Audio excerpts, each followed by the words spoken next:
Vamos a empezar con la parte 2, porque en la parte 2 vamos a hablar con respecto a las improntas, a reimprontas, que son términos clásicos en lo que es la programación de la lingüística, la tradicional, y además también vamos a hablar de conflictos internos y cómo los conflictos internos no solo se reflejan en el tema de personalidades, partes o valores internos, sino también que hay conflictos que se maneja a un nivel mental, a un nivel consciente, a un nivel de creencias también. Va a depender de qué tenga asociado o disociado estés. Así que vamos a analizar eso también. Así que es un buen tema. Creo que esta es la parte, digamos, más relevante para personas que ya han avanzado en el camino de lo que son programación de la lingüística, coaching o desarrollo personal, ¿de acuerdo? Porque en el anterior era más que todo una definición de lo que son las creencias, de cómo funcionan, de cómo son las estructuras lingüísticas. Ahora vamos a hablar un poco de cómo cambiarlas, pero primero para cambiarlas tienes que identificarlas. Y para primero identificarlas tienes que ser consciente de que tienes un problema, ¿no? Porque no hay forma de identificar una creencia limitante si no eres consciente de que algo no te está ayudando a que cumplas tus resultados. Todavía no estás alcanzando tu resultado, ¿no? Entonces, o dependiendo de alguna sensación negativa que puedas tener. Entonces, vamos al capítulo 2 de estrategias de realidad. Ojo, aquí vamos a hablar un poco de submodalidades. Así que si tienes algún conocimiento de PNL, vamos a hablar un poco y vamos a hacer referencia a eso. Y si no, y si estás recién iniciando o aprendiendo sobre esto, no hay ningún problema. Voy a explicar un poco cómo se representan o cómo las imágenes, digamos, tienen un significado y una codificación en nuestro sistema neurológico. Igual lo voy a explicar, pero si ya has llevado PNL, si ya has estudiado con nosotros, vas a entender, vas a hacer una rápida, digamos, vas a hacer un rápido entendimiento, porque vamos a hablar del análisis de contraste y el mapping across, ¿no? Que nosotros utilizamos o enseñamos dentro de los entrenamientos. Primero tenemos estrategias de realidad. Voy a empezar con lo que dice Robert Dills, ¿no? Asegurar que algo ha ocurrido en la experiencia sensorial cuando en realidad era un sueño o una fantasía es una experiencia común en la infancia. Muchos adultos todavía no saben con certeza si una experiencia poderosa que tuvieron en la niñez fue real o imaginaria. Otra experiencia común es la de estar absolutamente seguro de haberle dicho algo a alguien y que la otra persona lo niegue. Y más tarde recordar que lo ensayó mentalmente, pero de hecho nunca llegó a decirlo, ¿no? Yo recuerdo alguna vez que estuve hablando con mi amigo y le dije, oye, yo te devolví tu cargador. Y él me dijo, no me lo has devuelto. Y yo le decía, pero estoy seguro que te lo he devuelto. No, en realidad no me lo has devuelto. Y yo estaba con toda seguridad de que le había devuelto el cargador y él decía que no le había devuelto. Y entonces luego apareció el cargador, ¿no? Cada uno manejaba su forma de ver las cosas, pero ahí te das cuenta que la percepción, la estructura de realidad, cómo nosotros realmente hemos creado esa representación o esa visualización o esa representación interna de hacer una imagen, una película, puede hacernos creer a nosotros que es realidad siempre y cuando tenga ciertas condiciones o submodalidades que nos permitan sentir eso. ¿De acuerdo? Entonces, esto es bastante importante porque las submodalidades es cómo nosotros representamos y cómo nosotros codificamos las experiencias. Entonces, a veces hay algo que es tan imaginado que crees que es así, pero quizás no es así. Pero el hecho de creer que es así es porque tiene ciertas submodalidades que le dan certeza a esa representación interna. ¿De acuerdo?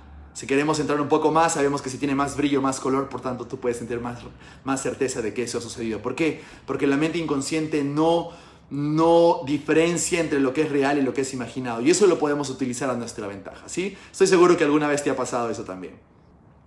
En tanto que seres humanos, nunca sabremos exactamente qué es la realidad, porque nuestro cerebro no conoce realmente la diferencia entre experiencia imaginada y experiencia recordada. Ojo.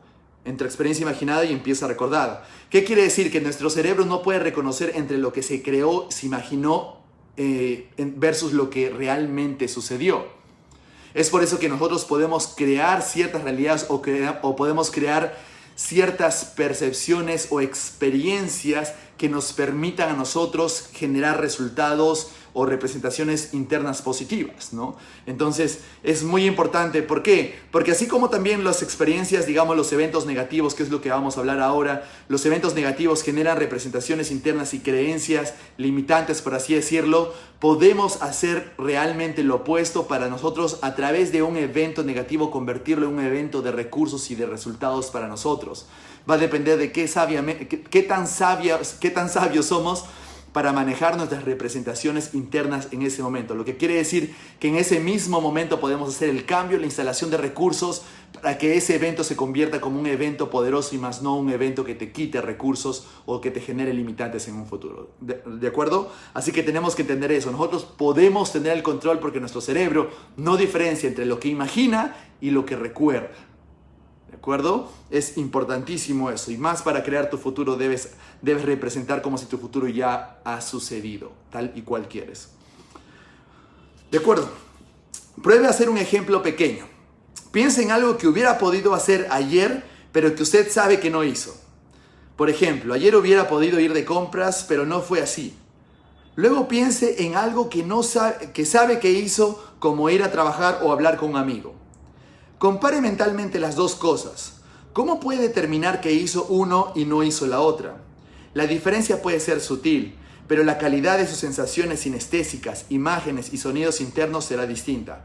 Al comparar la experiencia imaginaria con la real, examine su experiencia interna. ¿Están situadas en el mismo lugar en el campo visual? ¿Es una más clara y la otra no? ¿Es una película y la otra es una imagen fija? ¿Hay alguna diferencia en la calidad de sus voces interiores?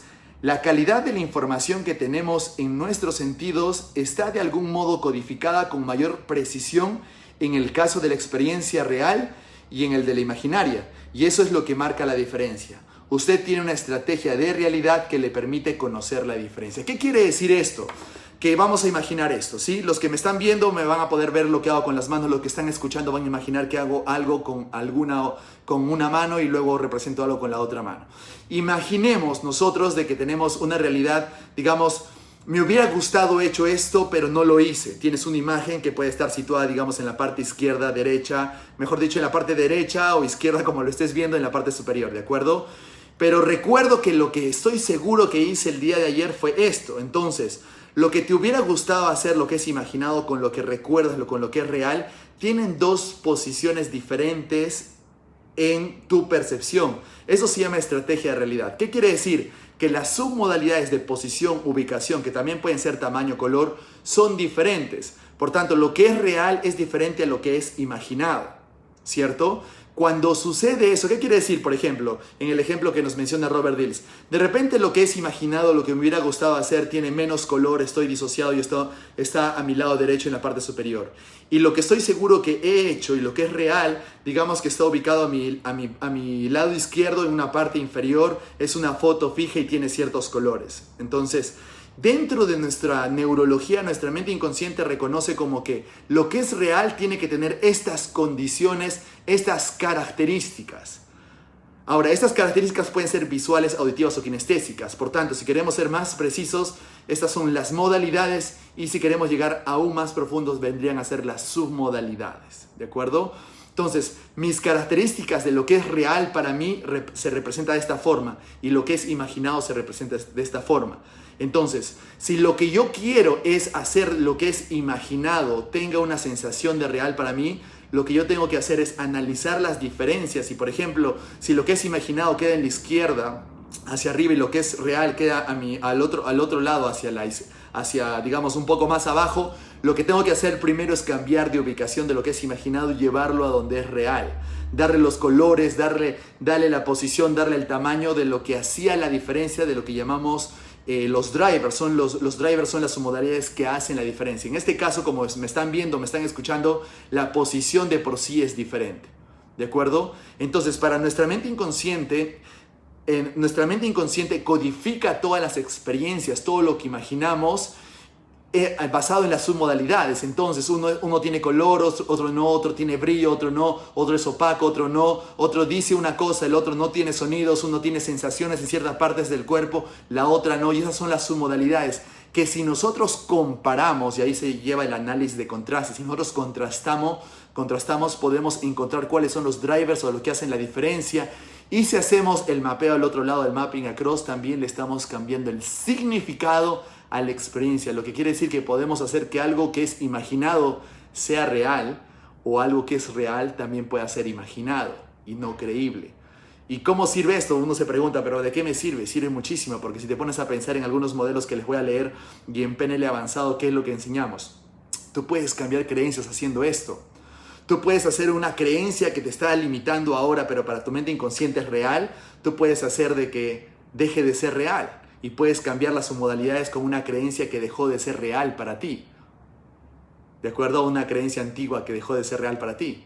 Y asimismo, si tú quieres instalar una nueva creencia, entonces le puedes dar las condiciones o las submodalidades de lo que es, digamos, real y congruente para ti. Entonces, una creencia que no era real, pero te gustaría creer, la puedes convertir en una creencia poderosa para ti o real para ti si es que cambias las submodalidades.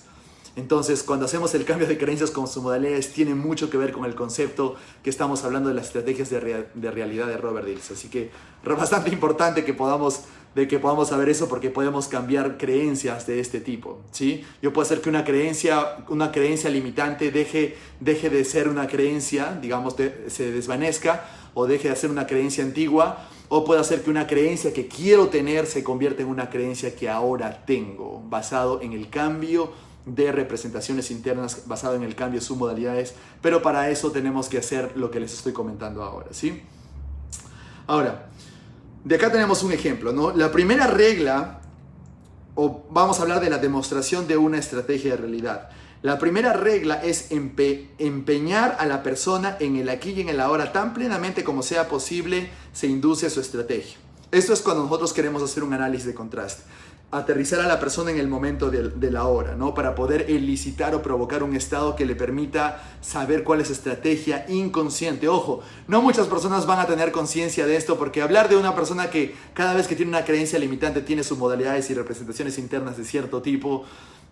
Por eso les digo, esto es más que todo, es lenguaje de programador neurolingüístico. Es básicamente lo que hacemos cuando hacemos el checklist de precisión, de saber si una imagen, qué condiciones tiene, sus modalidades, las sensaciones y los sonidos también, ¿no? Luego, quiero comprometer a la persona en un ejemplo práctico de su estrategia de realidad antes de pedirle que recuerde algo, y hablaré en tiempo presente para mantenerlo asociado a la experiencia. ¿Qué quiere decir? Que lo que tenemos que hacer a la persona es colocar en el estado presente de la creencia o del problema en sí. Cuando la persona está, digamos, teniendo la creencia en el momento presente, entonces va a ver las representaciones internas, visuales, auditivas, kinestésicas que hayan codificado esa creencia. Es lo primero que necesito yo saber, ¿sí? La segunda regla se refiere al contraste. Quiero contrastar una experiencia que la persona sabe que es real con una que él sabe que es imaginaria. Por ejemplo, del contraste, puedo identificar qué es diferente en su proceso de pensamiento. Lo que es igual no me importa. Lo que es igual no me importa. Serán las diferencias lo que sometamos a prueba para asegurarnos de que tenemos estrategia de realidad y no cualquier otra.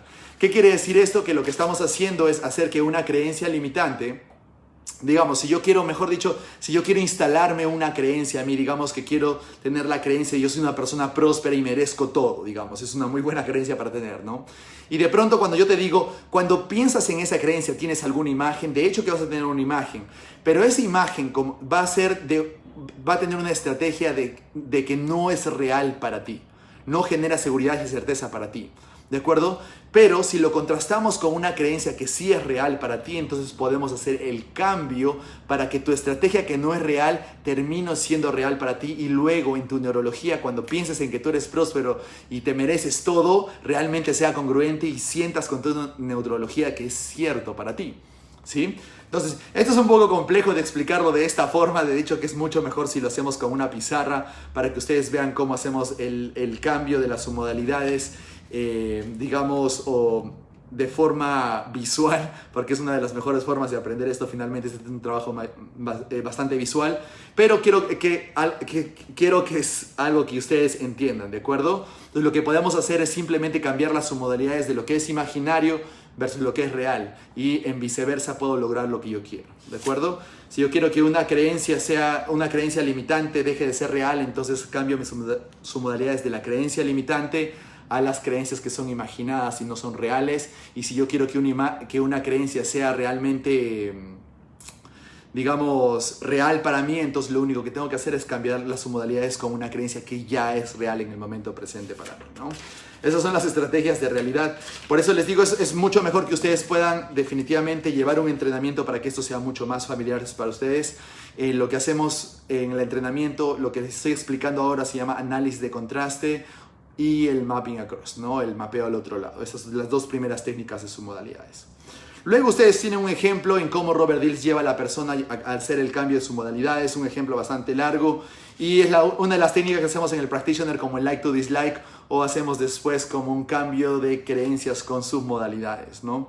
Esto es bastante importante porque, ojo, nosotros podemos cambiar absolutamente el significado de cualquier experiencia, de cualquier creencia con este tipo de técnicas, ¿sí? Es importantísimo cómo esto funciona. Incluso en sus modalidades avanzadas, teniendo conocimiento de esto, podemos hacer muchos cambios en la persona. Incluso si estamos trabajando fobias, incluso si estamos trabajando eventos negativos, este tipo de, digamos, de procesos puede funcionar bastante bien, ¿sí?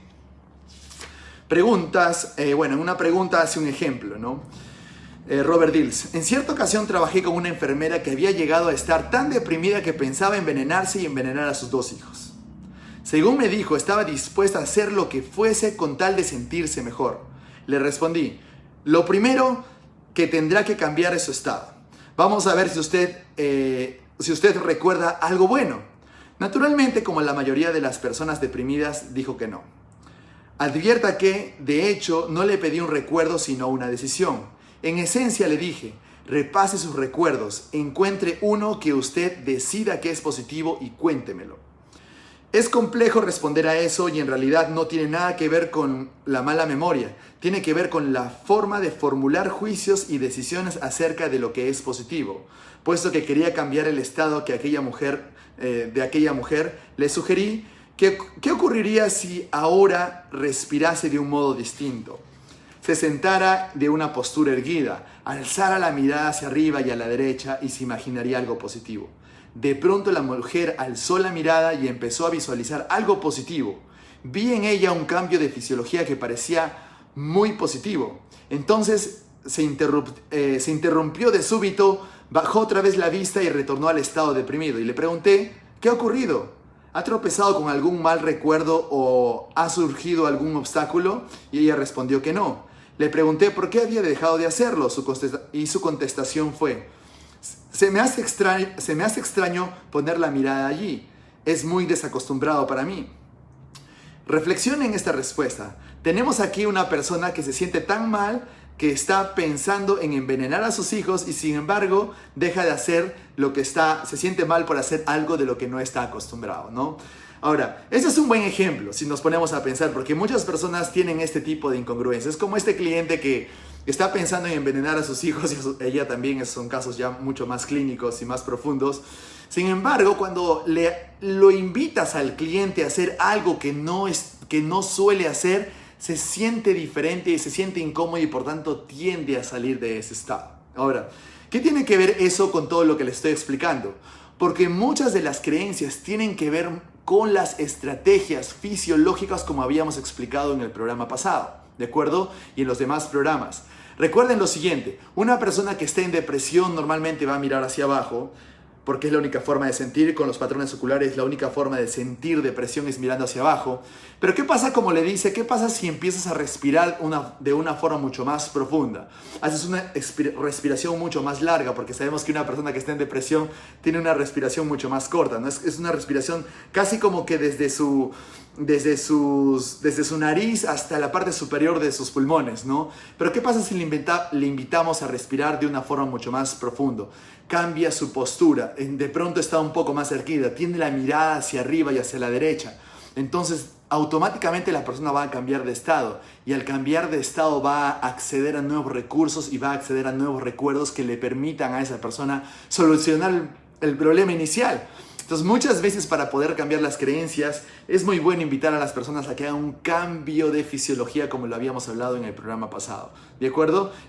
Por eso les estoy dando ese ejemplo. Más que todo es relevante esto. Y además el hecho de que las personas, recuerden, cuando una persona está en depresión, es común que te diga: ¿recuerdas un momento donde estuviste muy feliz y muy agradecido? Y te digan que no, ¿no? Porque se han acondicionado a reprimir a no hacerlo y a recordar todo lo que es trágico en su vida, ¿no? Entonces, lo que uno tiene que hacer para ayudar en un proceso con una persona en depresión es reacondicionar a la persona a cambiar la fisiología, a mirar diferente, a caminar diferente, a respirar diferente para traer recursos y recuerdos positivos que hagan que su mismo cerebro, su misma neurología produzca los bioquímicos de felicidad, digamos, agradecimiento o finalmente empoderamiento, que es el estado definitivo que saca a una persona de la depresión, ¿no? De hecho, que hay técnicas como Timeline Therapy que pueden ayudar a ser mucho más veloces en esto, pero recuerden que esto fue más basado desde el punto de vista de la PNL, ¿de acuerdo? Entonces, importante entender en esto. Yo recuerdo que tuve una persona en un taller, estaba en súper depresión, le había pasado todo, no había dormido como 3 días, estaba con los ojos todos ojerosos, y lo único que le dije a la persona, lo único que le dije a esa persona cuando estuvimos en el taller, fue ya me parece en el 2016 o 17, le dije, lo único que quiero que hagas es que me mires a mí. Yo estaba parado al frente de ella, ¿no? Entonces ella lo único que tenía que hacer, mirarme a los ojos, y para mirarme a los ojos tenía que mirar hacia arriba y mirar hacia la derecha, ¿no? A su derecha. Y desde ese momento ella estaba saliendo de su estado de depresión, y cuando le invité a crear su futuro, a generar objetivos SMART, a pensar lo que podría hacer, lo que le gustaría hacer, lo que podría alcanzar, automáticamente su cuerpo empezó a producir los bioquímicos de emoción, empoderamiento, y hicimos un cambio radical.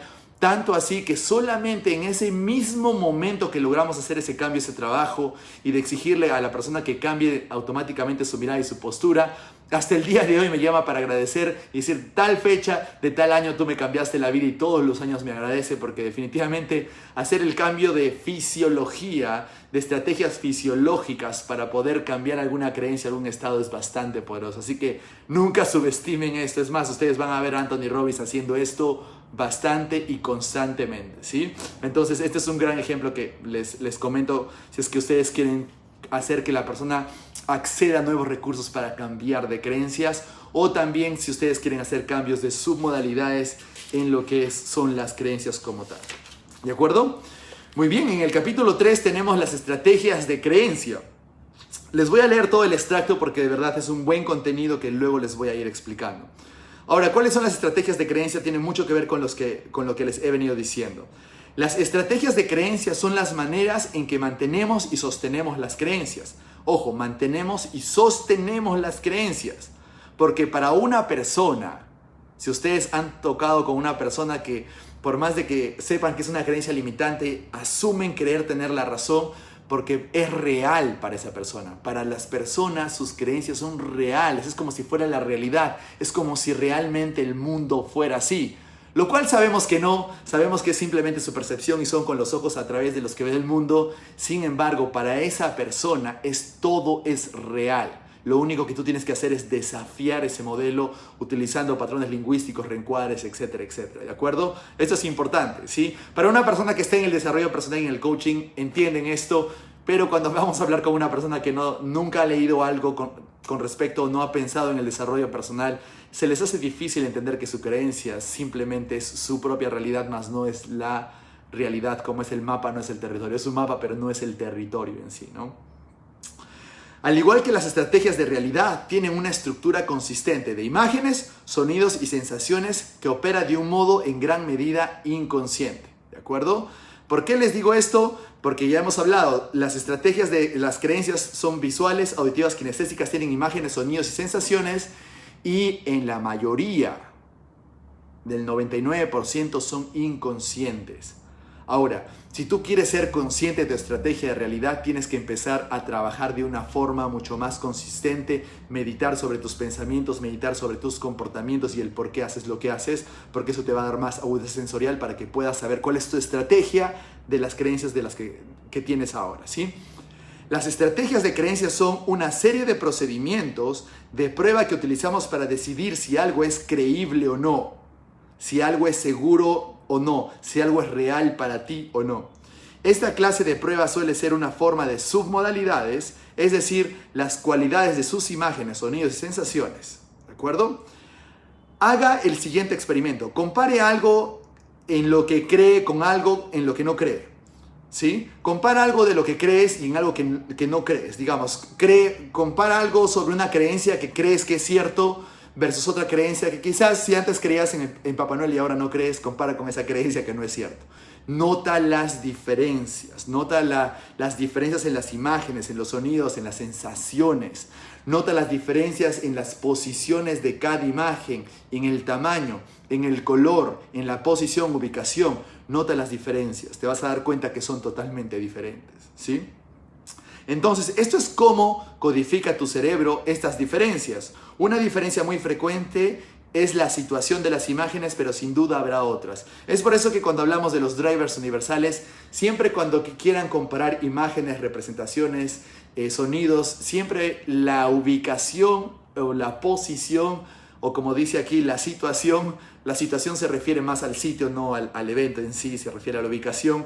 Es diferente, ¿de acuerdo? Es por eso que las modalidades tienen espacios o tú los ves de forma diferente, ¿no? Es como que, yo creo en esto y estás viendo a tu lado izquierdo, ¿no? Hacia arriba. Pero bueno, ya dejé de creer en Papá Noel y lo estás viendo a tu lado derecho, digamos, al lado derecho un poco en la parte superior, ¿no? Entonces, lo que crees versus lo que no crees tienen posiciones diferentes cuando tú piensas en la imagen que representa cada creencia. ¿Sí? Esto es re importante. Sé que para algunos es como que, ¿qué está diciendo Fabián? Sí, en muchos procesos estos son inconscientes. Tenemos que ser más conscientes y por eso que una mente entrenada te ayuda a que tú puedas identificar más las imágenes que tú creas y las imágenes que dan origen a tus creencias. ¿De acuerdo? Importantísimo. Las estrategias de creencias son distintas de nuestras estrategias de realidad, porque no podemos someterlas a prueba mediante controles de realidad basados en los datos sensoriales. Como están sumamente estructuradas, pueden durar toda la vida, lo cual es una suerte, ya que sin esas estrategias nuestra comprensión de nosotros mismos y el mundo no sería estable. El problema es que las estrategias de creencia funcionan de forma automática y duradera tanto con las creencias limitadoras como las que nos impulsan hacia el desarrollo de nuestro potencial. Por fortuna, tienen una estructura definida susceptible a ser inducida, de manera que también pueden cambiarse en los niveles más básicos del pensamiento por medio de una intervención consciente. ¿Qué quiere decir esto? Que nuestras estrategias, cuando hablamos, digamos, de nuestras estrategias de las creencias, tienen una estructura que pueden ser, digamos, estrategias que pueden ser adquiridas por algo o por alguien o por en algún momento, y que pueden ser reestructuradas o que pueden perder su valor basados a influencias externas o internas, que pueden ser conscientes. ¿Qué quiere decir esto en conclusión? De que así como nosotros hemos adquirido creencias y las hemos aprendido durante nuestra infancia, nuestra niñez, nuestra juventud, adolescencia, etc., así como las hemos adquirido, las podemos desaprender. Y así como las hemos adquirido inconscientemente, nosotros también podemos perderlas inconscientemente, y si hacemos un trabajo de coaching, un trabajo de cambio, podemos cambiarlas de una forma consciente, ¿de acuerdo?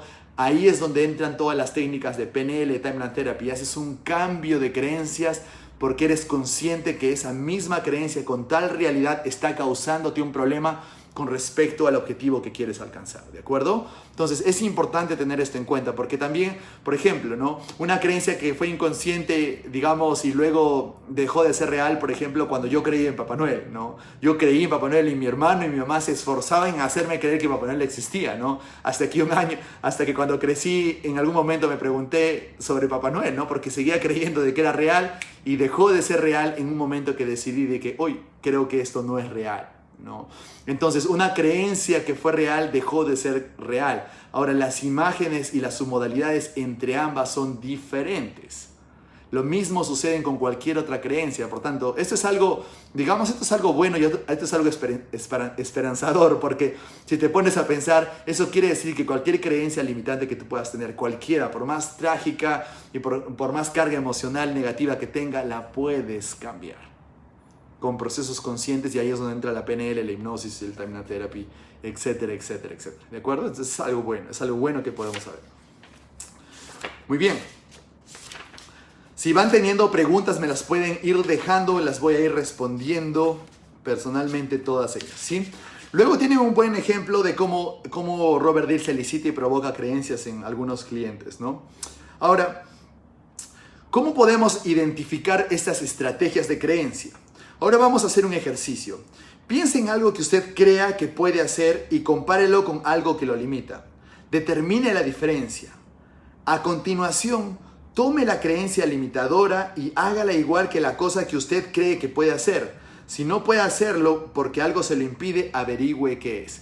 ¿Qué quiere decir? Que si nosotros pensamos en algo que sabemos que podemos hacer, con algo que no creemos que podemos hacer, si hacemos un cambio de submodalidades y le damos las submodalidades principales de lo que creemos a eso que no creemos, de pronto lo que no creemos, terminamos creyendo que lo podemos hacer, ¿no? Entonces, todo ese proceso es inconsciente, solo es un cambio consciente de las submodalidades, ¿no? Para esto, como siempre, les recomiendo utilicen un checklist de precisión de submodalidades. Eso ayuda a que sea un proceso mucho más rápido y de preferencia, si ustedes quieren cambiar una creencia, de preferencia busquen un coach que esté entrenado con PNL, porque definitivamente esto es PNL. No lo podría cualquier otra extensión de otro tipo de coaching no podría entenderlo. Esto es más que todo PNL, ¿no? Así que les recomiendo usen un checklist de sus modalidades para que ustedes puedan hacer el cambio de una mejor forma, ¿sí? Luego, esto es bastante importante. Otras personas encontraron buenos ejemplos de creencias sobre la necesidad de ser perfectos. Miren, este es un paréntesis que estoy haciendo sobre un comentario que me parece relevante, ¿sí? Otras personas encontraron buenos ejemplos de creencias sobre la necesidad de ser perfectos. ¿Alguna vez has conocido a alguna persona que tiene la necesidad de ser perfecto y hacer todo perfecto y que todo esté perfecto? Bien, este ejemplo es para estas personas. Esta clase de creencias puede anular por completo a la persona, porque entre comillas la perfección no existe. ¿La perfección comparado con qué? ¿Basado en qué? ¿Cierto? Siempre la perfección va a terminar siendo la comparación y tu proyección con lo que tú crees. Por tanto, la perfección como tal no existe, ¿no? Quienes tienen esta creencia se dicen: lo he hecho, pero no lo he hecho a la perfección. Se puede hacer una cosa a la perfección 1000 veces y si luego se hace mal una vez, quiere decir que no se ha hecho a la perfección nada y todos los éxitos anteriores quedan anulados. Y naturalmente, aunque tenga usted un éxito, sabe que no es real, porque si la próxima vez lo hace mal, las anteriores no contarán, ¿no? Si no se compara usted a Dios, acabará sintiéndose bastante despreciable, ¿no? Mejor dicho, si se compara usted a Dios, acabará sintiéndose bastante despreciable. Uno de los problemas que presenta esta clase de creencias es que su criterio para definir el éxito es inadecuado. Y eso alguna vez has conocido como una persona que tiene tendencia a querer hacer todo perfecto, ¿verdad?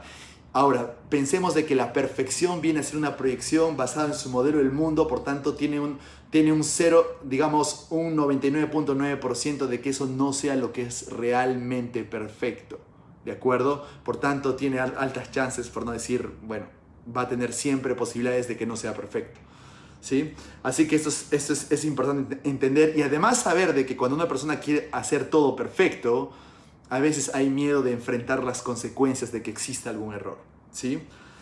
Probablemente muchos habrán constatado que las creencias que han identificado conllevan una comparación. Voy a poner un ejemplo. En cierta ocasión trabajé con una mujer que tenía una idea clara de lo que quería conseguir. Cuanto más se acercaba a alcanzar su objetivo perfectamente, peor se sentía por no alcanzarlo aún del todo. Como ven, era un callejón sin salida. Cuanto mejor estaba, peor se sentía. Porque cuanto más cerca se hallaba de la perfección, peor se sentía respecto a su último logro que había logrado. Esta persona tenía la siguiente pauta vital. Empezaba algo, lo hacía muy bien, llegaba muy cerca al éxito y entonces se encontraba bajo tanta tensión que lo abandonaba. Nunca alcanzó un éxito total en nada.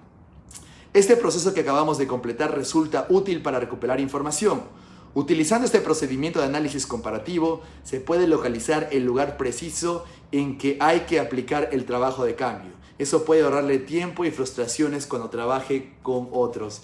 Ponte a pensar, ¿alguna vez no te ha pasado esto de que en el mismo camino te están saliendo las cosas bien, estás haciendo las cosas bien y hay un pensamiento que te impide o te sabotea y que empiezas a hacer las cosas no como quieres, sino como tu creencia dice que deberías de hacer y automáticamente no tienes el resultado?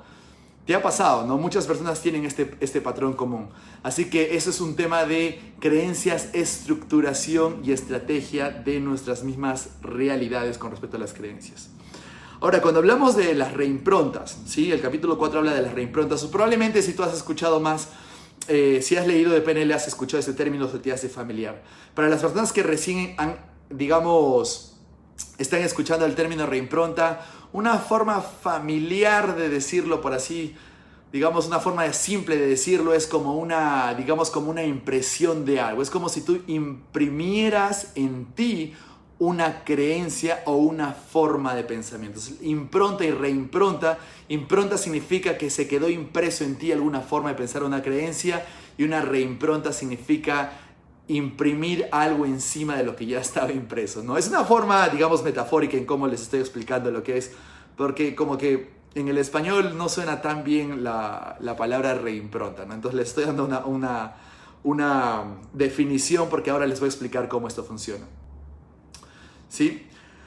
Para entender o hacer el trabajo de reimprontas, que es lo que vamos a explicar ahora, es bueno también hablar de anclajes. De anclajes voy a hablar en el tercer capítulo porque muchas de las técnicas de reimpronta o de impresión de nuevas creencias y de nuevos recursos o de, digamos, de instalar, por así decirlo, vamos a hablar de como que imprimir o instalar recursos en la persona, muchas veces es mucho más fácil hacerlo con anclajes. Pero eso lo vamos a hablar en la tercera parte del programa. ¿Listo? Entonces, ¿qué son y cómo se producen las improntas? Una impronta es un acontecimiento pasado significativo a partir del cual usted se formó una creencia o un conjunto de creencias. Ahora, esto lo aplicamos en nuestros programas de Practitioner cuando hablamos de PNL avanzado. ¿Recuerdan cuando hacemos Timeline Therapy? Una persona ha instalado una creencia en sí mismo o ha tomado la decisión limitante, que es la decisión que precede a la creencia basado a un evento negativo. Una impronta es exactamente lo mismo, ¿sí? Solamente son dos palabras diferentes, desde dos enfoques diferentes con respecto a la técnica, pero tienen el mismo propósito, ¿no? Liberar de la creencia limitante a la persona. Todas las formas de curación que conozco, ya sea física o psicológica, reconocen el hecho de que los comportamientos actuales con frecuencia han sido creados o configurados por comportamientos o sucesos pasados. Para nosotros, en tanto que practicamos la PNL, lo más importante de las experiencias pasadas no es el contenido de lo que ocurrió, sino la impresión o creencia que la persona se formó a partir de la experiencia.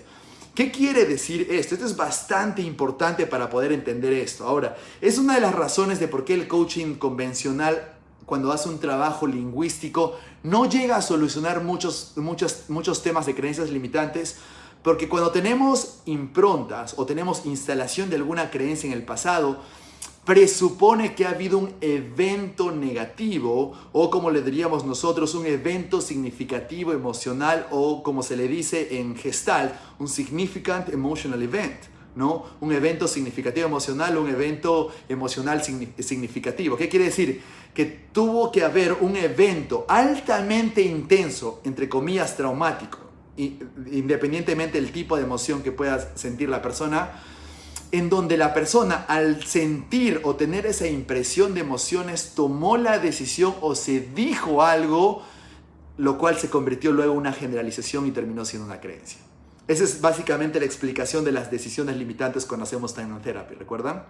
Ahora, les voy a poner un ejemplo bastante fácil para que ustedes puedan entender esto. Vamos a hablar con una creencia bastante común como todos los hombres son iguales, ¿no? Entonces, iguales de geniales, obviamente, ¿no? Pero hay muchas chicas que tienen todos los hombres son iguales, ¿de acuerdo? Ahora, para que una chica diga ese tipo de creencias o tenga ese tipo de creencias, definitivamente ha tenido que tener un evento o un suceso o varios eventos o sucesos negativos emocionales en el pasado, ¿no? Entonces, les voy a comentar un caso personal de una cliente que tuve. Esta cliente me dijo específicamente: estuve más de 7 años con esta persona, ya nos íbamos a casar, todo estaba bien, lo conozco, le di toda mi vida, le di todo y me dejó. Y desde ese dolor y esa tristeza, ese rencor que tenía la persona en ese momento, cuando terminaron su relación a largo plazo de la persona, había alta intensidad emocional y se dijo: si es así como duele la separación, si es así como duele el estar en una relación, entonces nunca más voy a entregarme, nunca más voy a entregarme a mí mismo, nunca más voy a amar a nadie. Y luego, esa es la decisión limitante y luego viene la generalización. Por tanto, todos los hombres son iguales, ¿sí? Dense cuenta cómo se forma la estructura desde el evento negativo hasta la generalización, ¿sí? Luego tienes la creencia limitante, todos los hombres son iguales, sí.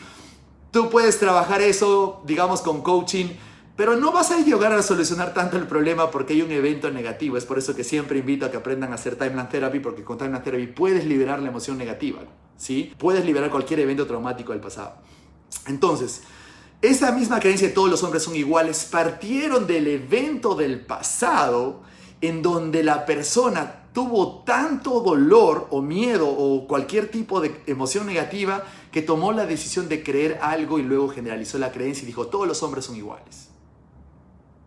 Entonces, la mejor forma de solucionar eso, si yo quiero entrar a una estructura mucho más profunda, si entramos a estructura de la magia, lo que habíamos visto también con el metamodelo, es de que no, si yo puedo trabajar todos los hombres son iguales, ¿qué te hace pensar esto? ¿Qué significa eso para ti? ¿A qué te refieres específicamente con esto? Podría trabajar con el metamodelo, ¿sí? Sin embargo, si hay intensidad emocional en la neurología de la persona, poco probable de que la persona pueda cambiar rápidamente sobre esa creencia. Por eso siempre los invito a que hagan coaching con PNL o mejor aún coaching avanzado con Timeline Therapy, porque van a poder solucionar este tema en menos de 15 minutos. ¿Cómo? Yendo al pasado, liberando la emoción negativa, reconociendo inconscientemente la decisión que se tomó ahí, generando los aprendizajes, para luego liberarnos de la creencia desde el momento en que se originó, desde el momento significativo emocional. ¿De acuerdo? Ahora, lógicamente este libro es el libro desde el año 80, todavía no, recién en el año 83, 85 empezamos ya a hablar de lo que es PNL avanzado o Timeline Therapy. Sin embargo, tiene, digamos, como las bases para lo que vino después con lo que llamamos ahora PNL avanzado, ¿de acuerdo? Así que es importante que lo tengas en cuenta. Todos nosotros hemos formulado creencias basado a eventos negativos. Y si ese evento negativo tiene intensidad emocional, quizás es mejor que la liberes primero, ¿no? Ahí es donde entra a tallar Timeline Therapy. El concepto de impronta procede de Konrad Lorenz, que estudió el comportamiento de las crías de pato cuando salían del cascarón. Lorenz descubrió que los patitos recibían una impronta de la figura materna durante el primer día o primeros días de vida. Para ello se fijaban en el movimiento, de manera que si algo se movía a su lado en cuanto salían del cascarón, los patitos lo seguían y ese algo se convertía en su madre. Lorenz, por ejemplo, se movía y los patitos lo seguían. También descubrió que si más tarde se reunía con su verdadera madre, los patitos no le hacían ningún caso y seguían pendientes de él. Cuando salía por la mañana, se encontraba a los patitos acurrucados en torno a sus botas en vez de estar en su propio nido, ¿no? Este es un ejemplo bastante bueno con respecto a cómo son las improntas, ¿no? Ahora, lógicamente estamos hablando ahora cuando hemos hecho los ejemplos anteriores con las improntas o digamos las creencias limitantes que sucedieron en eventos negativos, pero también con los eventos positivos sucede exactamente lo mismo, ¿sí? Por eso es de que es muy bueno de que nosotros, nuestros papás o los que son papás o los que son educadores, profesores, motivadores, coaches, conferencistas, permitan generar esos estados de motivación, esos estados de empoderamiento e instalen nuevas creencias poderosas en las personas, porque también ahí suceden las improntas, ¿de acuerdo? Es una responsabilidad que todos nosotros tenemos. En el caso del ejemplo de los patitos, ¿por qué se los leo?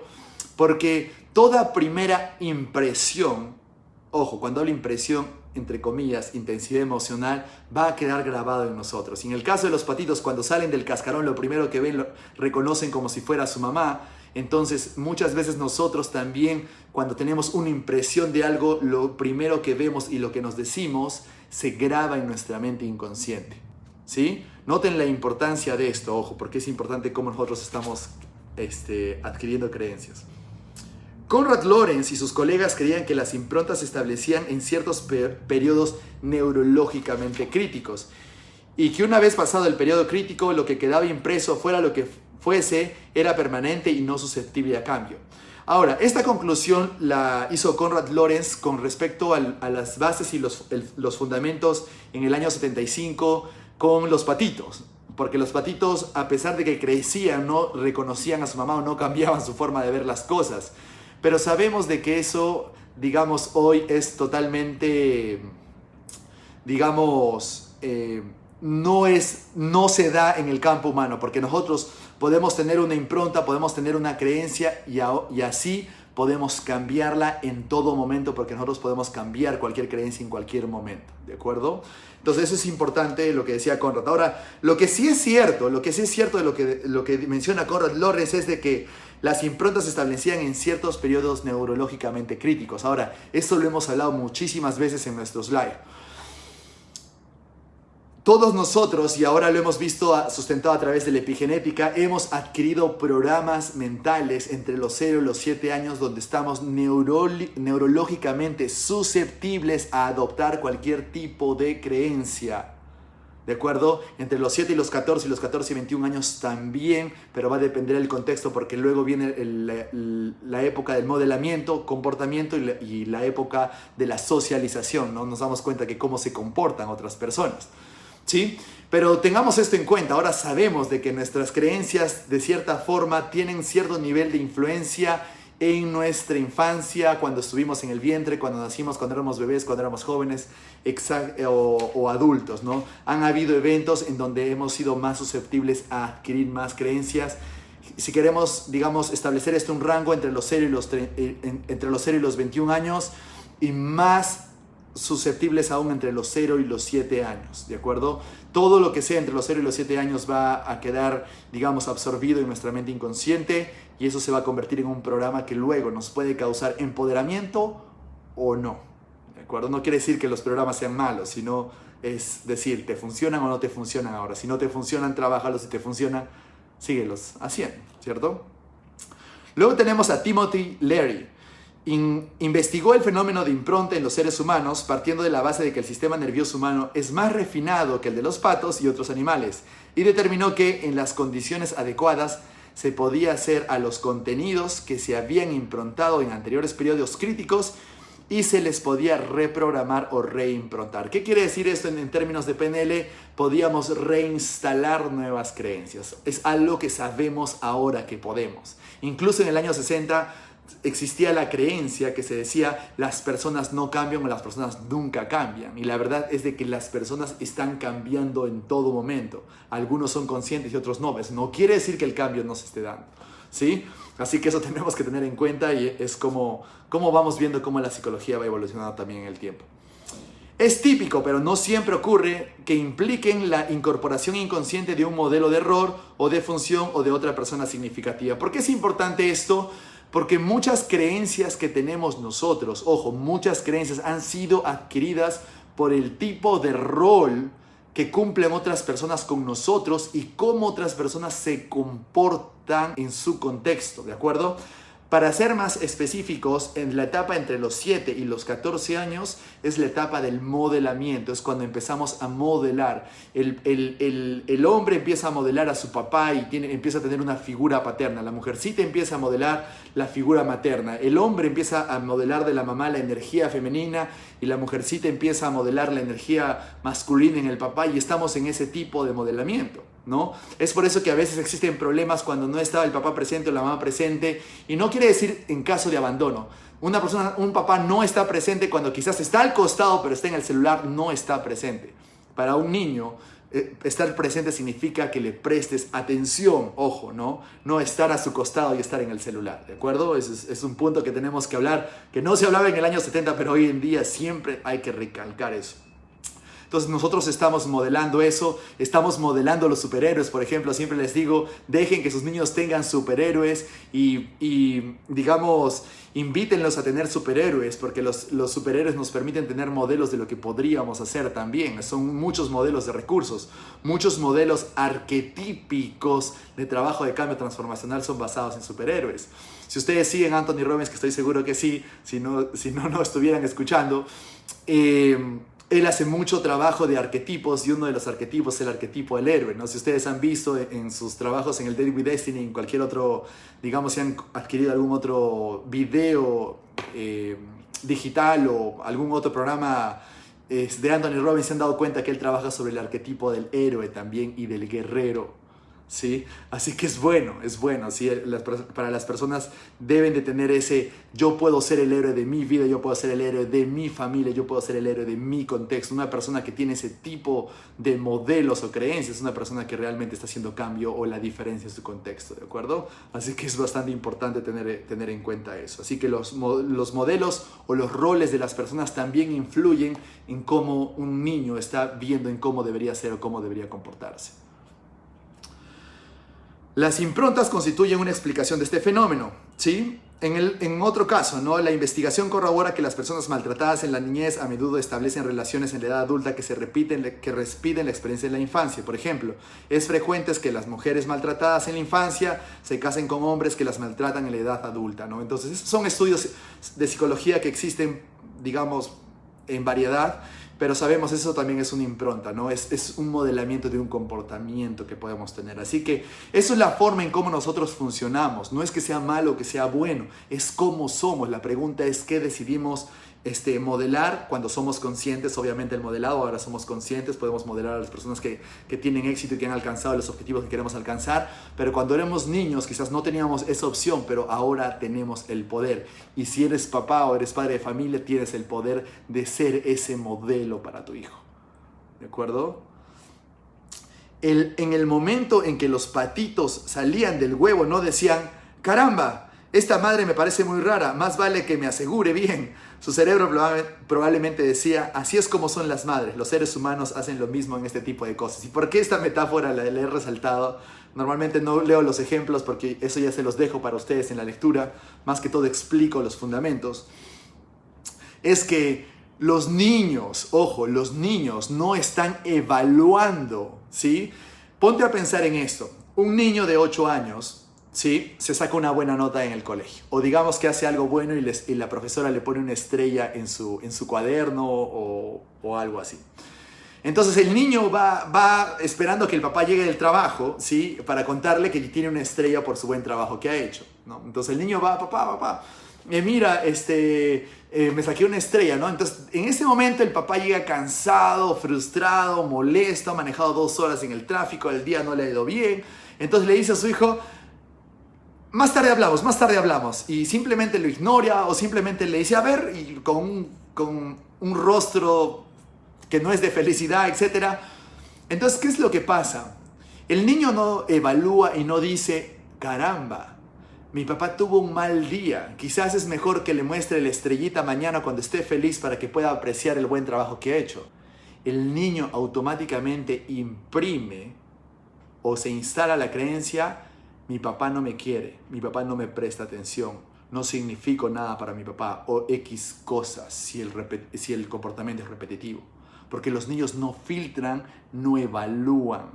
La facultad crítica recién se origina o digamos se termina de formar entre los 20 y los 22 años en la persona. Entonces imagínate un niño, ¿sí? Entonces es bueno de que esto sepan los papás también cuando están en el momento de criar. Los educadores, los profesores también es importante que tengan esto en cuenta.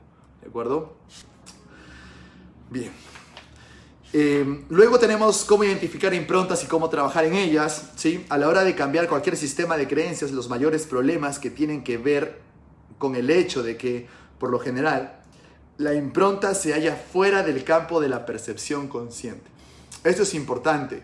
Ahora, si tú estás haciendo coaching o si estás aprendiendo esto para tu propio cambio personal y tu propio éxito, tienes que entender de que las creencias o las improntas no van a ser conscientes. Y si hablamos incluso de creencias o improntas o digamos decisiones limitantes del pasado, no todas van a ser conscientes o van a estar a flor de piel o van a estar como que ya sé cuáles son específicamente las creencias que me limitan. No es así. Lo que normalmente te encuentras cuando haces coaching es cuando le preguntas qué te impide alcanzar tu objetivo. Las creencias son muy abstractas, ¿no? Te dicen cosas como no me lo merezco, o siento que no puedo, pero detrás de eso hay muchas otras razones que tenemos que trabajar primero, encontrar las causas raíces, ¿no? Entonces el problema no es el problema nunca, es importante que ustedes lo sepan y que es inconsciente. Y es bueno también porque muchas personas creen que tienen las creencias a flor de piel. Para empezar, si tienes una creencia a flor de piel, esa no es tu creencia limitante. Probablemente has reprimido algo o no quieres reconocer algo. Normalmente es inconsciente.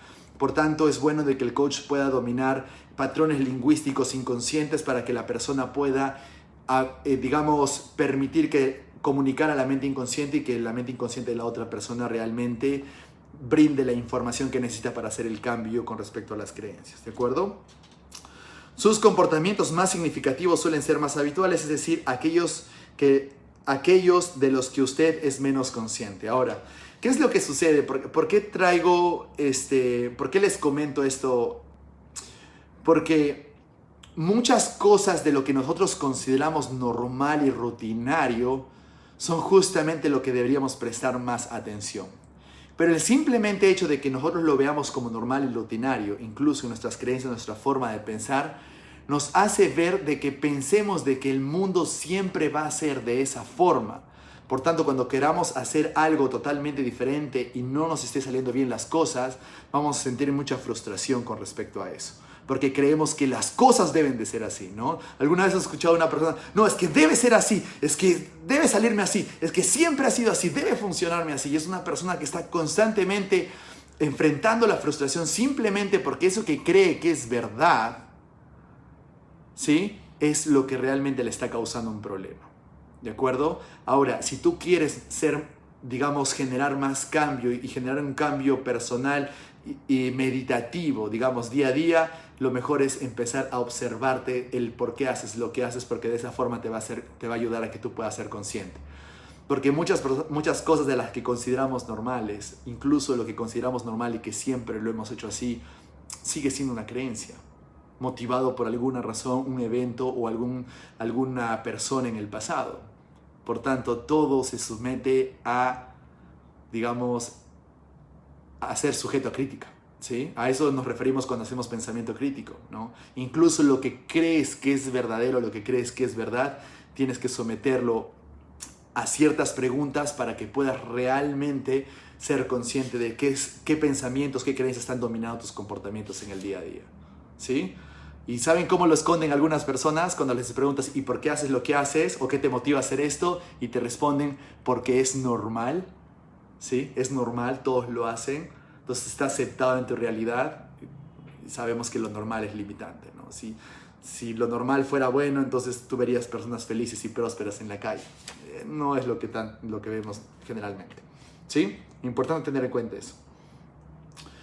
Luego hay una metáfora que empieza con quedarse en blanco y los callejones sin salida, que es básicamente una forma de expresar cuando una persona se atasca al momento de querer reconocer la causa raíz, ¿no? Entonces, cuando nosotros queremos llegar a la causa raíz, sabemos que podemos utilizar el metamodelo, ya lo hemos hablado en el libro de la estructura de la magia, si no puedes revisar ese podcast o ese video pasado, ¿sí? Y cuando encontramos la causa raíz a través del metamodelo es un lenguaje específico y directo. Pero si hay información que no estamos encontrando porque tu cliente te dice, no sé, es que no recuerdo, es que no sé, y está en el loop del que realmente no recuerda, lo más conveniente es de que tú puedas utilizar un lenguaje hipnótico indirecto, y si supieras qué podrías hacer, toma lo primero que se te venga en tu mente. Si tuvieras que imaginarte algo, ¿qué sería? ¿Qué es lo primero que se te viene? Y ese tipo de lenguaje indirecto para que puedas encontrar esa información que el cliente ha decidido reprimir en algún momento, ya sea por miedo o X motivos, ¿de acuerdo? Así que mi recomendación, siempre utilicen lenguaje directo o el lenguaje ericksoniano. En este caso te invita a que tú puedas, en el libro específicamente no se habla del modelo Milton, eso viene después, después en la línea cronológica del desarrollo de PNL, pero es algo que yo te recomiendo. Si lo puedes hacer, lo sabes hacer, si has entrenado en el HPNL, sabes cómo hacerlo. Así que es la mejor forma cuando un cliente te dice, no sé de dónde viene esta creencia, no sé de dónde viene esta forma de pensar, ¿no? Muy bien. Luego tenemos experiencias de impronta con modelos de rol. Por lo general, una experiencia de impronta conlleva la asunción inconsciente de un otro significado como modelo de rol. El propósito de la reimpronta es proporcionarle nuevas opciones en cuanto a la manera en que usted piensa sobre la antigua experiencia de impronta. Estas opciones le ayudan a cambiar las creencias que se ha hecho acerca de usted mismo, el mundo y los modelos de rol. Para lograr la reimpronta, tiene usted que añadir los recursos que hubiera necesitado en un momento de la experiencia para haber tenido más opciones en cuanto a los comportamientos. Probablemente necesitará añadir también recursos a las demás personas que intervinieron en esas antiguas experiencias, ¿sí? Luego ustedes tienen digamos que como tú haces una reimpronta, básicamente en resumen, es si en un momento significativo, ¿sí?, tuviste un problema, bajo ese problema se formó una creencia limitante, entonces la reimpronta significa que tú regreses a ese evento en tu línea del tiempo e instales los recursos que te hubiera gustado tener en ese momento y verte a ti, digamos, con el resultado que te hubiera gustado tener en ese momento, el resultado deseado, y de esa forma el problema está resuelto, ¿de acuerdo? Ahora, hay muchas formas de trabajar esto. Hay una técnica que está basada que está en el libro, que lo pueden leer, ¿sí? Otra de las formas más fáciles es decisiones limitantes con Timeline Therapy, o trabajar primero la técnica de emociones negativas número 1 de PNL avanzado, ¿no? Con eso podemos hacer rápidamente la liberación de la creencia o la decisión del pasado. Prácticamente estamos haciendo una reimpronta. Ahora, una de las mejores formas de poder instalar recursos en la persona en el momento que sucedió el problema es a través de los anclajes. ¿Por qué? Porque los anclajes le va a permitir a la persona generar un estado de recursos y de esa forma acceder a los recursos que le hubiera gustado tener en ese momento, ¿sí? En la PNL tradicional, ¿qué se hacía? Se marcaba una línea del tiempo en el piso, hacía que la persona pueda retroceder en el momento que tomó la decisión o digamos, tuvo esa impronta de creencia, y luego a la persona se le hacía acceder a ese estado de recursos, y en ese estado de recursos la persona accedía a los recursos y empezaba a cambiar las situaciones en su mente de cómo le hubiera gustado que todo suceda, pero como está en los recursos, está en el estado adecuado, entonces su neurología lo empieza a reconocer como real y la creencia limitante queda afuera y queda instalada una nueva creencia, ¿no? Así es como funciona el modelo de reimpronta en lo que es la PNL tradicional. Muchos de ustedes la deben conocer, bastante clásica. Sin embargo, mucho más rápida y mucho más fácil es de que ustedes puedan hacer Timeline Therapy. Ahora, ¿por qué les digo esto? Porque la técnica de reimpronta no tiene una consideración bastante importante en el mundo de la PNL. Muchos penalistas clásicos no tienen en cuenta algo que es bastante importante. El problema en la técnica de reimpronta o en el proceso de reimpronta es de que al tú hacer una línea del tiempo en el piso o al tú hacer recordar a la persona ese evento significativo del pasado, si ese evento es altamente emocional y altamente traumático, esa persona no va a acceder y no va a tener el control para generar el cambio de situación en su mente, el cambio de representaciones, incluso si tú le das los recursos a través de un anclaje de recursos. ¿Por qué? Porque cuando hay personas, dependiendo al nivel emocional, hay personas que están altamente traumatizadas, que cuando encuentran ese evento y se asocian a ese evento, lo único que hacen es entrar en llanto, entrar en emoción, y de pronto todo el proceso no es tan fácil de llevarlo, ¿de acuerdo? Es por eso que no recomiendo esto antes, o mejor dicho, en el caso de creencias, ¿sí? Lo vamos a poner en el contexto de creencias, suponiendo que tienes alguna emoción, un evento emocional negativo, que tiene una emoción negativa menor, que pueda contener la persona, puede funcionar muy bien. Pero si es un evento altamente traumático, no, porque la persona al asociarse y va a entrar al trauma y a la emoción, entonces va a perder el control, incluso si tú haces que esa persona entre con anclaje de recursos.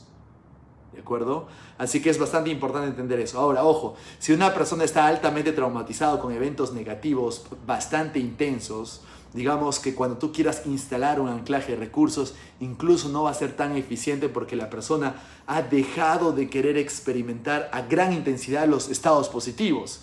Por tanto, incluso el estado de recursos o el apilamiento de anclas no es tan consistente como debería. Es por eso, digamos que es una de las limitantes de esta técnica de la línea del tiempo caminada, por así decirlo, o de la reimpronta. Así que es una buena técnica, pero para emociones negativas menores, eventos con emociones negativas sin intensidad, si tenemos que hablar del 0 al 10, que sean menos de 5, pero si son eventos que han creado creencias como tal, una creencia de por sí es algo disociada, entonces va a funcionar muy bien, ¿de acuerdo? Esto es solo como un disclaimer, una nota que tienes que tener en cuenta si es que decides hacer esta técnica.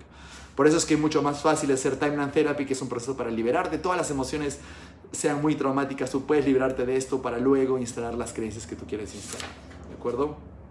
Punto importante, ojo, es la evolución entre la PNL tradicional y la PNL avanzada. Y en el capítulo 5, ese es uno de los temas importantes también, que siempre, si yo les pregunto a las personas qué es lo que realmente les impide tener éxito, mucho de lo que surge es la incongruencia, y muchos de los objetivos de las personas es buscar la congruencia, y también muchas personas se expresan del tipo, hay una parte que me dice que quiere hacer eso y otra parte en mí que me dice que quiere hacer lo otro, ¿no? Eso se llama incongruencia, es como la incongruencia se manifiesta en nosotros mismos. Entonces la incongruencia suele experimentarse como un conflicto interior con uno mismo. Ojo, con uno mismo, ¿sí? A menudo parece que haya dos aspectos en la persona. Es como si hubiera dos usted, o sea, dos tú. Hay una parte que quiere hacer algo y la otra parte que se opone. Podría tratarse de dos comportamientos, dos creencias, dos sistemas de creencias o incluso dos aspectos de su personalidad. La mejor técnica para liberarte de eso es integración de partes de lejos, ¿de acuerdo? Ahora, integración de partes, porque hay muchas técnicas como el Six Step Reframe o alguna técnica que les voy a comentar aquí, pero la integración de partes es la mejor. Considero que es la mejor porque tiene, digamos, que en niveles neurológicos ataca mucho más, tiene mucho más campo de ataque. Ahora, todos hemos sentido, realmente cuando uno tiene una incongruencia es como una batalla interna de uno mismo, como dos partes de ti mismo están peleando. Uno quiere hacer algo y el otro no quiere hacer eso, ¿no? Una quiere comer la ensalada, la otra parte quiere comer el chocolate, ¿no? Por así decirlo. Una parte quiere asumir la responsabilidad de ser jefe en su empresa, la otra parte quiere estar mejor, más tranquilo y no asumir la responsabilidad, así que quiere quedarse en su misma posición, ¿no? Entonces, una parte te dice que quieres hacer algo y la otra se opone o quiere que hagas otra cosa, ¿no? Así es como se manifiesta la incongruencia en nosotros mismos. Hemos hablado bastante de esto. A veces cuando se enfrenta uno con conflictos de creencias y de identidad, una parte ni siquiera es consciente de que existe la otra. El resultado es confusión acerca de uno mismo, ¿sí? Eso mucho depende de que cuando nosotros hagamos esto, o los que ya son coaches con PNL, tengan mucha agudeza sensorial para poder detectar las partes, porque para algunas personas las partes son bastante notorias. Incluso utilizan las manos, que dicen una parte de mí, sacan la mano derecha y la otra parte de mí sacan la mano izquierda, ¿no? Entonces, quiere decir que inconscientemente hay un reconocimiento que existen partes, ¿no? Y utilizan las manos, ¿no? Eso es importante para tener en cuenta, para hallar la incongruencia. Pero para otras personas no es tan, digamos, tan consciente, ¿sí? Así que eso depende mucho de la calibración que tengamos nosotros como coaches. Causas de incongruencia. La incongruencia puede resultar de experiencias de impronta del modelado sobre otros significativos, de conflictos en la jerarquía de criterios o de cambios y transiciones en la vida. Entonces, una causa de incongruencia son las improntas, ¿sí? Ahora, si queremos hablar, son las decisiones limitantes del pasado. Toda creencia y todo evento traumático en el pasado genera un conflicto de partes, ¿de acuerdo? Una incongruencia. Paso número 1, ¿sí? Algo que hacemos en el máster bastante detallado. Otra forma de las causas de incongruencia son la creación e imitación de modelos. Esto sucede mucho, ¿no? Es yo quiero comportarme de esta forma, pero mi mamá siempre me ha pedido que me comporte así, ¿no? O yo quiero ser así, pero mi papá me dice que no sea así, que eso es malo ser así, ¿no? Entonces son temas de roles o de modelos de cómo te gustaría ser o comportarte.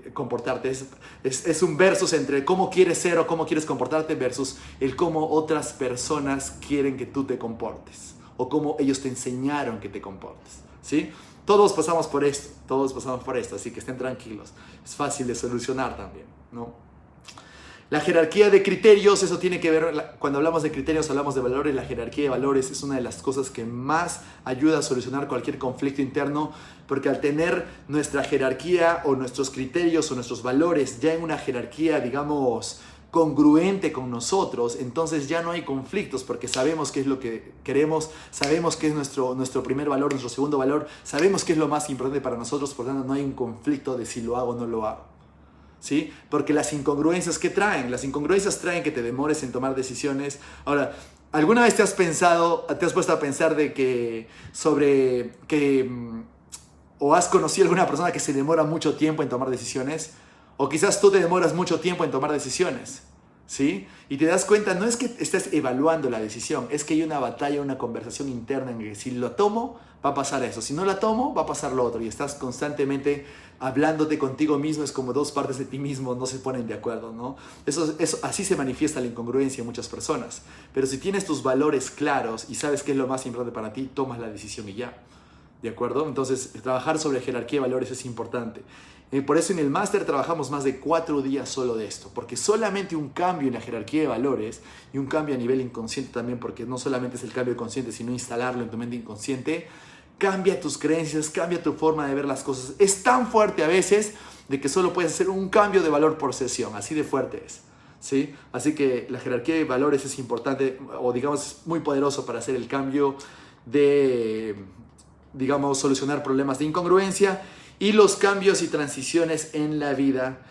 Digamos, todos hemos tenido cambios y transiciones de pronto de cómo nos teníamos que comportar cuando estuvimos en casa, cómo nos tenemos que comportar cuando vamos ya a la universidad, cuando nos vamos a trabajar, los cambios, digamos, en los contextos o decisiones. De pronto un día ya eres padre de familia, tienes que comportarte, tus horarios van a ser diferentes y luego asumes una responsabilidad como de jefatura en tu empresa, entonces tus comportamientos tienen que cambiar, tus creencias tienen que cambiar. Entonces, o de pronto estás implementando, digamos, el doctor te ha recomendado que hagas más ejercicio, entonces tus creencias también tienen que cambiar. Entonces son los cambios en nuestra vida que definitivamente van a cambiar nuestras formas de pensar, ¿no?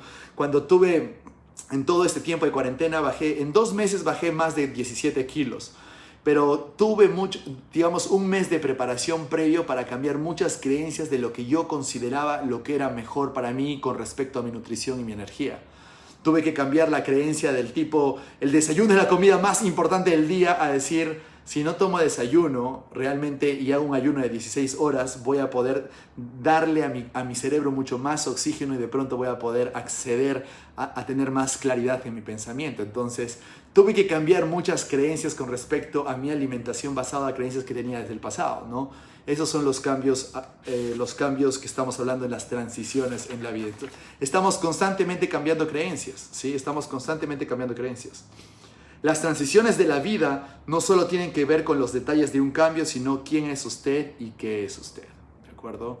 ¿Quién es usted con respecto a lo que realmente, para qué naciste tú, quién eres tú y qué eres tú con respecto a cuál es tu propósito, para qué estás aquí en este mundo? No basado a lo que alguien más te dijo, sino que es algo que tú ya tienes que encontrar en el trabajo interno, ¿sí? Trabajo interior, es algo que debemos de entender, ¿sí? Muchos tenemos conflictos de incongruencias con respecto a esto, cuando mi papá quiere que sea de esta forma, pero yo no quiero ser de esta forma, ¿no? Y los niños salen rebeldes y se rebelan y tienen otros comportamientos para desafiar lo que el papá le dice. Son justamente esos cambios que tenemos que ir ajustando, ¿sí?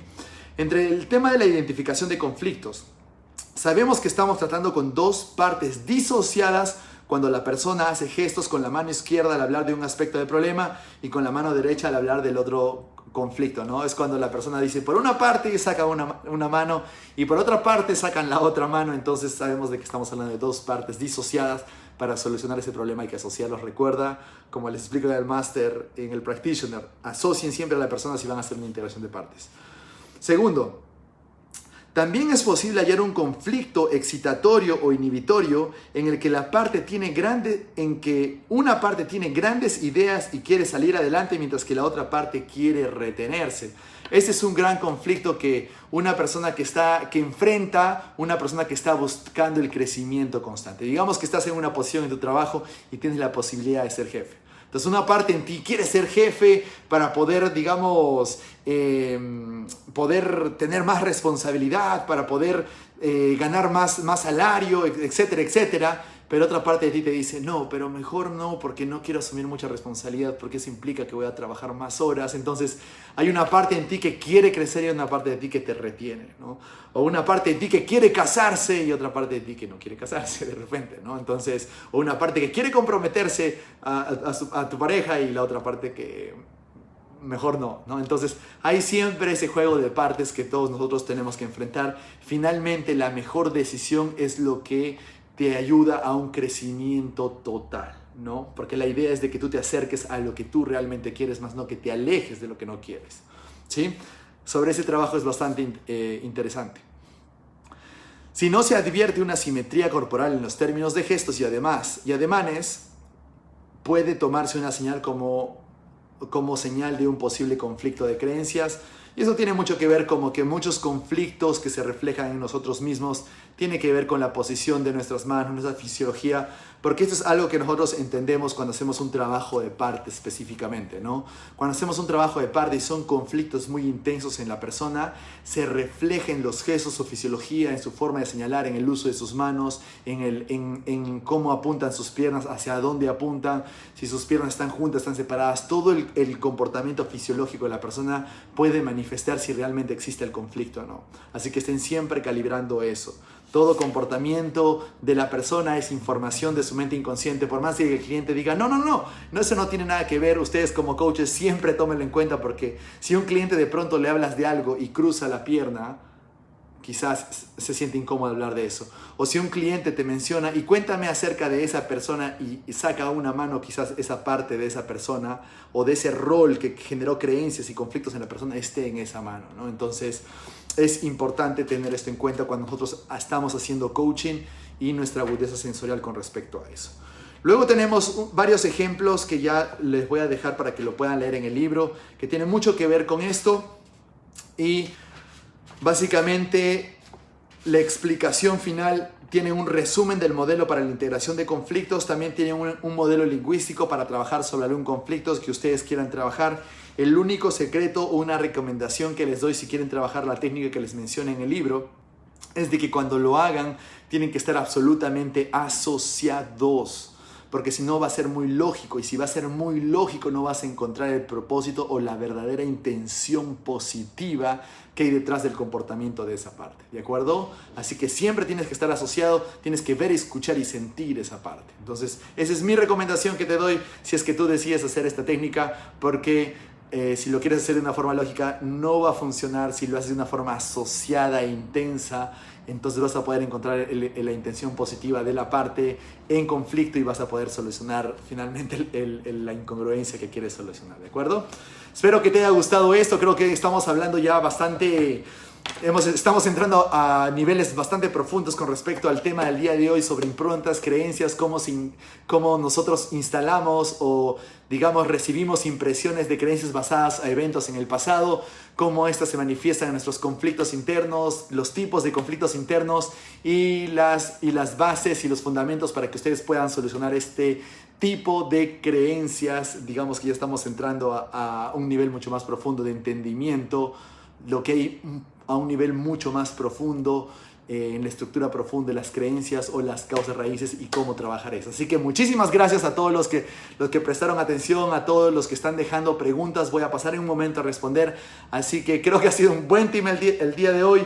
Fue la parte 2 de identificación y cambio de creencias de Robert Dills. La próxima semana tendremos la tercera y última parte de este libro, así que si tienes algún otro libro que te gustaría que analice, lo puedes dejar en los comentarios de cualquier red social, ya sea Facebook, Instagram, YouTube o Spotify. Así que muchísimas gracias, les mando un fuerte abrazo a todos por ver, escuchar, ya sea en la plataforma que estás viendo o escuchando este programa. Nos vemos en la próxima. Chao.